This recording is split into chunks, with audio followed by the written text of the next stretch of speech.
Brasil. Decreto das armas, senhores. Na sexta-feira, o presidente Bolsonaro, em uma edição extraordinária no Diário Oficial, baixou 4 decretos facilitando as regras para a compra e uso de armas no Brasil. Ele aumentou de 4 para 6 o limite de armas que o cidadão comum pode adquirir. Permitiu o porte de 2 armas simultaneamente.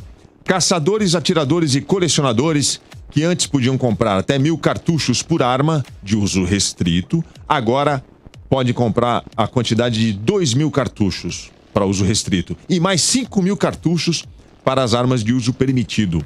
Aumentou bem, hein? Além disso, atiradores e caçadores agora podem comprar até 60 armas. Antes o limite era 30. Tudo isso sem a necessidade de autorização expressa do Exército. Agora sim, Marcelo Vitorino já está com a gente aí? E aí, o que você achou dessa... Lembrando que esses decretos que o Bolsonaro soltou na sexta-feira, já havia acontecido isso em 2019, você lembra, né, Tonholi? Sim. Ele lançou decreto, aí o Senado anulou os decretos, aí antes que os decretos fossem para a Câmara, ele revogou, porque ele sabia que ia perder. Enfim, vai, teu comentário, Tonholi. Meu comentário é o seguinte, só pode falar com propriedade sobre o assunto quem já teve uma arma. E eu já tive uma arma. E quem tem uma arma, quando tá com ela e tá numa situação e é compelido a sacar... Uma situação que de perigo, de ameaça? Você me permite contar uma história aqui no programa? Claro, o senhor fica à vontade. Eu morava num apartamento térreo na rua essa de Queiroz, ali no Paraíso, com a minha primeira ex-mulher. Eu tava no médico e liguei pra casa pra falar pra minha ex-mulher que eu tava voltando. Ela falou, vem logo que nossa casa tá sendo apedrejada. E de fato, meus vizinhos que não gostavam de mim, a maioria regulava com a minha idade, mas eram uns baderneiros de rua, começaram a apedrejar meu apartamento térreo. E quando eu cheguei, uma pedra tinha acertado o vidro e tinha cortado levemente o rosto da minha mulher. Eu fui lá, peguei a arma, que era uma arma do meu avô, engatilhei, saí na rua e fui pra cima deles. Aí, de repente, tô eu sozinho, no meio de 15 caras, e eles olhando pra mim e eu olhando pra eles. O que eu ia fazer? Tive que atirar. Atirei pro alto. Aí falei assim, ó. Quem que é chumbo? Quem é o próximo que é chumbo? Aí eles saíram correndo. Claro que eles abriram BO contra mim. Claro que eu ganhei a causa por legítima defesa. Eu tinha testemunha. Fizemos corpo de delito na minha ex-mulher. Etc, etc. Mas onde eu quero chegar? Eu quero chegar a um raciocínio simples. Uma arma produz balas e projéteis. E balas e projéteis produzem ferimentos e mortes. Portanto, você facilitar o acesso de uma pessoa a uma arma é você facilitar a ela acesso a uma situação onde ela será compelida a sacar. E aqui vem o meu ponto. Quem saca tem que atirar, porque quem saca uma arma e não atira, apanha e morre. Se você sacar uma arma para um grupo e não atirar, o grupo vai bater em você, vai te desarmar e vai te matar com a tua arma.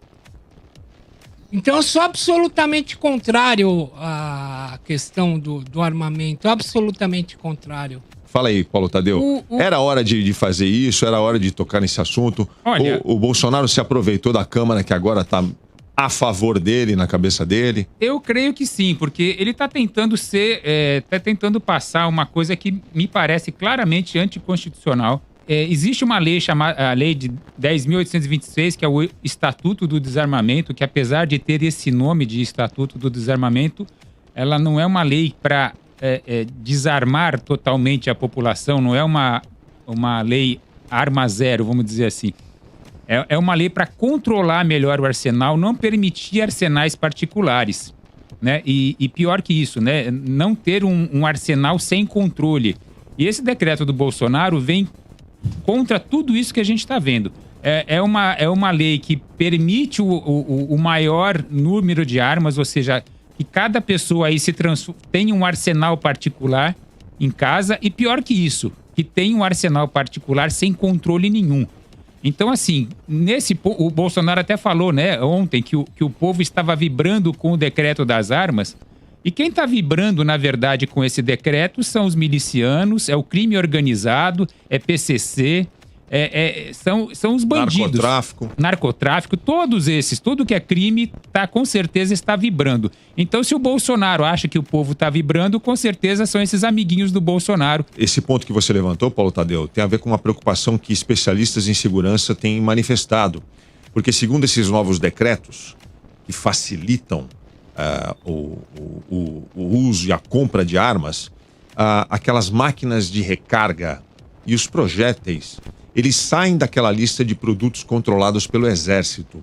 E isso vai dificultar o rastreamento de munições numa eventual investigação, dificultando o trabalho da polícia na hora de resolver um crime. Lógico. Por isso que eu tô falando, quer dizer, Qual é o sentido disso, né? Eu não entendo por quê. Quem vai comemorar isso? Justamente, o crime organizado acha uma coisa maravilhosa. O bandido acha fantástico uma coisa dessa.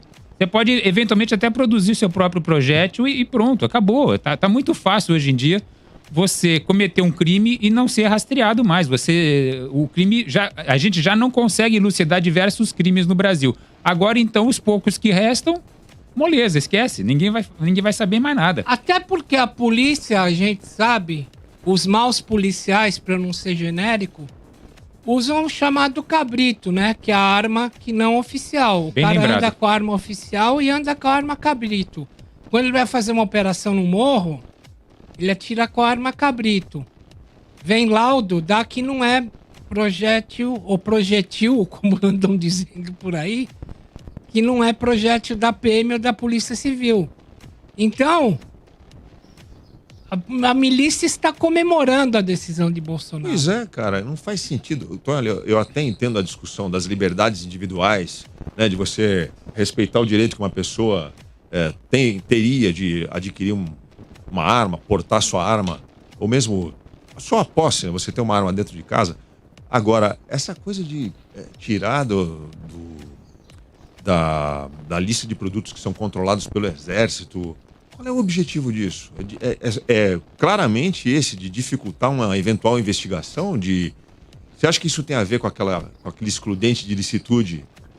Brigaram muito por isso. Você tira elementos de prova material que possam ser levantados contra a polícia. É essa a finalidade? É essa a finalidade. Então, você tem algumas questões aí que eu acho que vale a pena serem tocadas. A primeira é a questão de liberdade individual. Como liberal, como já falei aqui várias vezes, eu defendo a liberdade individual de todo cidadão poder ter uma arma na sua casa. Porém, para que isso aconteça, você tem que ter condições que permitam que isso aconteça de uma forma segura para o resto da sociedade, porque a liberdade individual ela não pode ser superior à sociedade, senão cada um podia fazer o que quisesse, inclusive crimes hediondos, tipo pedofilia. Minha liberdade individual garante. Então, assim, a gente tem que ter um Estado que coíba o excesso. Aí a única pergunta que eu faço se a gente vai liberar mais armas, se a gente pode ter mais armas, é porque o nosso Estado ele é eficaz no combate ao crime e a gente resolveu, não, então dá para afrouxar? Porque a única questão é essa. Eu acho que realmente, quando a gente que mora em capitais como São Paulo, Brasília e tudo mais, tem uma facilidade um pouco maior na hora que chama uma polícia se estiver havendo um roubo na sua casa. Quem mora em cidades do interior ou cidades afastadas, se ligar para a polícia, ela vai aparecer no dia seguinte. Isso acontece. Isso não é só no agro, como falam. De fato ocorre. Depende do lugar. Você tem delegacia que não funciona à noite. Né? Você vai viajar para lugar e você vai precisar de uma delegacia, você vai descobrir isso logo. Agora, o Estado está pronto para fazer a tutela do indivíduo de modo com que o indivíduo não use uma arma de forma inadequada? A minha opinião é que não. Claro que não. Essa é a minha opinião. Evidentemente que não. Os caras não estão nem conseguindo combater o crime, que é um cara que já é habilidoso na arte de fazer o crime. Eles vão conseguir tomar conta também de uma população despreparada e armada? Eu acredito que não. Um clube de tiro, como tem esse aqui, que você pode frequentar o clube de tiro e ter um porte de arma, você vai lá e faz 6 aulas. Qualquer um faz 6 aulas assim, inscreve num clube de tiro e tem porte de arma. Acabou. É muito fácil. O pessoal da milícia vai achar uma maravilha. Você pode comprar um monte de arma e passar pro outro. É uma facilidade agora nunca vista. E o problema não é só a milícia. O problema é o seguinte, essa arma que é comprada pelo cidadão, vamos falar assim, considerável de bem, no primeiro assalto ela é furtada e ela vai para a mão de um bandido também. Porque assim, o cidadão ele não tem a prática, ele não é policial, ele não está preparado para lidar com isso. Então essa arma vai cair rapidinho na mão do crime. Não é só o miliciano que vai comprar direto, não. Vai ter um monte de gente que vai comprar e vai perder a arma. Se até a polícia perde a arma pro ladrão, imagina o cidadão comum. Tem várias questões aí, né? O que vai ter de miliciano aí fabricando colecionador laranja para comprar 60 armas Com certeza. Para ficar dentro da lei, né? Mas é tudo que o Bolsonaro queria. Desde o começo ele tá falando isso. Isso é importante. Aí você tocou num ponto muito bom. Então você, ouvinte, que tá indignado, eu quero só fazer um lembrete para você. O Bolsonaro fazia arminha com a mão o tempo todo na campanha. Se você votou nele hoje está indignado, é bem feito. É bem feito. Ele sempre defendeu o armamento da população, desde que ele era deputado, né? Sempre. Então, assim, ele não enganou você. Ele falou isso naquela reunião ministerial, lembra, Tonholi? De 22 de abril. Falou claramente, quero armar a população, tem que armar todo mundo porque um povo armado não será escravizado. Tonholi, você acha que o objetivo dele é preparar o Brasil para uma guerra civil? Não. Não. Encher o povo de arma, qual é o objetivo? É cabeça de milico, ele foi criado em quartel. Mesma coisa. Eu costumo andar com uma caneta porque eu fui criado num ambiente de repórter. Quantas pessoas que eu conheço em vários trabalhos que jamais andam com caneta? Mal pegam numa caneta num dia, não tem o hábito de escrever. Mesma coisa com o militar, o cara tem o hábito de ter arma, tem o hábito de atirar. Faz parte do universo particularíssimo dele. Quando você arma a população, tá? Você está armando a população. Você está tirando o peso da tua política de segurança ser uma merda. Então, assim, se você tem uma política de segurança boa que consegue coibir o crime, maravilha. Se você não tem, você fala, pô, a população está armada. Então você tira a responsabilidade de você ter uma política de segurança que, de fato, combate o crime. Você está terceirizando a responsabilidade. A responsabilidade da segurança das pessoas é da polícia, não é das pessoas. Então você terceiriza a responsabilidade. E claro, você tem aí um ganho, porque você está dando poder para o cidadão. E o cidadão, quando tem poder, ele fica inebriado pelo poder. Então isso também tem a ver com uma questão eleitoral. Eu imagino que essa lei, daqui a pouco, esse decreto do Bolsonaro, daqui a pouco vai ser considerado inconstitucional. Esperamos aí novidades daqui a pouco vindas do Congresso. Deve cair no STF isso. Ou no STF, exatamente. Então vamos aguardar os próximos... Ele mexeu em decreto. Ele mexeu em decreto.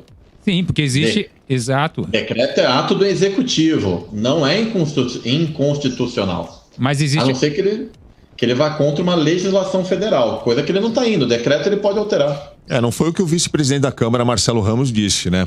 Mas foi o que o presidente da Câmara, Arthur Lira, disse. Eles não se entenderam ali, não. O vice-presidente reclamou no Twitter, dizendo que isso que o presidente está fazendo é legislar, uma atribuição que é de outro poder. Abre aspas do vice-presidente Marcelo Ramos. Mais grave é o fato do presidente exacerbar do seu poder regulamentar e adentrar numa competência que é exclusiva do poder legislativo. O presidente pode discutir sua pretensão, mas encaminhando a PL, o projeto de lei, para a Câmara. Ele está errado? Então, isso não deveria ter sido discutido no Congresso antes de virar um... Não, esse caso não deveria, porque ele está mexendo dentro de um decreto. Decreto não vem da Câmara. Decreto é do presidente da República. Há controvérsias. Então, assim, se o presidente da República fala assim, hoje eu vou fazer o seguinte, não tem mais imposto para importado. Acabou. Você que vai para fora pode trazer 15 mil dólares para cá. É um decreto. Ele pode fazer isso. Porque é um decreto. Não é uma lei. E aí, outro presidente pode revogar o decreto dele, inclusive, tá? Fica a dica. Bom, vamos acompanhar. Esse ponto que o Tonholi levantou é interessante porque a maioria dos defensores desses decretos, em nome das liberdades individuais, falam assim, que façam leis mais severas e que punam as pessoas que usarem as armas de forma errada. né? Tem os defensores dessa ideia dizem, a arma não mata, quem mata é a pessoa que aperta o gatilho. Pois é. Essa também é difícil, né? Não, eu só faço os buracos. Quem leva é Deus. Quem mata é Deus. Eu apenas aperto. Pois é, tem essa também. Então tá. Mas esse ponto que o Tonholi levantou, a pessoa quando tá com a arma, ela se sente mais corajosa, né? Impelida a avançar os seus limites que ela não faria se tivesse sem arma. Foi mais ou menos isso que você disse na situação que você ilustrou. Isso num país como o nosso, com as leis que a gente tem frouxas, né? Frouxas não são aplicadas. A gente deu notícia semana passada de gente que tá roubando vacina e que tá tomando a segunda dose de uma vacina que não devia ter tomado a primeira, lembra aí? A gente deu essa notícia aqui algumas vezes. Tá tudo, né, daquele jeito, Brasil. Vocês acham que dá pra se encostar nesse argumento? As leis que façam leis mais severas? O importante é a liberdade individual e arma para todo mundo. Bom, o Brasil, a gente sabe que tem muita lei, o problema é cumprir as leis. Então, não adianta ter mais lei nesse sentido, não vai resolver nada. Eu acho que eu tenho uma honestidade intelectual suficiente para dizer de coisas que eu me arrependi de fazer na minha vida. Uma delas foi ter dado um tiro pro alto, depois apontado a arma para as pessoas e falar, quem quer chumbo, vem. Alguém podia ter se mostrado ali, né? Alguém podia ter falado, eu quero chumbo, atira. Aí eu tenho que atirar. Você não tem coragem, exatamente. Olha, cara, aí você tem que ver o seguinte, a gente não tem outras prioridades, é isso? Porque ser presidente da República tem um poder. Tá tudo certo no país, gente agora pode discutir isso. Sim, será que não tem prioridades antes dessa história de porte de arma? Nós vamos falar disso agora. Será que não é possível que a gente está vivendo na Suécia, né? A gente está vivendo na Suíça, na Noruega, é essa a história? Tem vacina para todo mundo. Tem vacina, a gente não tá com problema ainda. O Brasil tá uma maravilha. Déficit fiscal. Caramba, assim, eu tô achando que a gente tá tendo um problema de prioridade. Então, você ouvinte bolsonarista tá ouvindo e já tá me xingando. Para de ser mala. Eu tô falando de prioridade, falando de gente morrendo. Tô falando de problema com a economia. A grande verdade.